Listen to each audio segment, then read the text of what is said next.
Taking a look at today's interest rate markets, let's look at the 2-year note futures as they're finding some price stability today.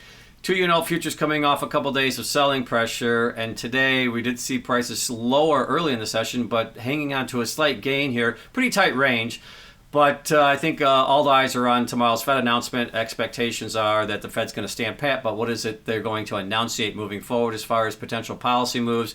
That's going to be the key tomorrow, and I think the markets are setting up for the possibility of some price swings, as again the expectations are that the Fed will be cutting at some point later this summer. At least that's how the CME FedWatch tool is pricing in at this moment.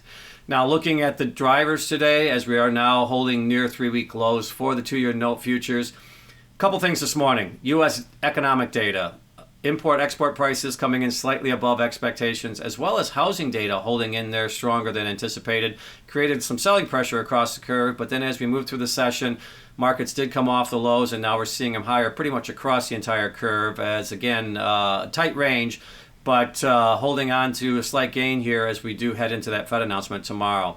Yields, that 2-year yield is down 1 basis point today to 404 basis points, but still above that 400 basis point level.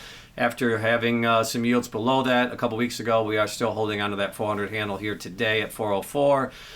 And you're looking at the yield curve slightly lower across the board, but only by 1 to 2 basis points, depending on where the markets are in the curve. But some stemming of the recent selling pressure, as we have seen yields move higher here. In the case of the 2-year note, we're seeing it coming off of basically 3-week lows to hold a tight range today, but up on the session.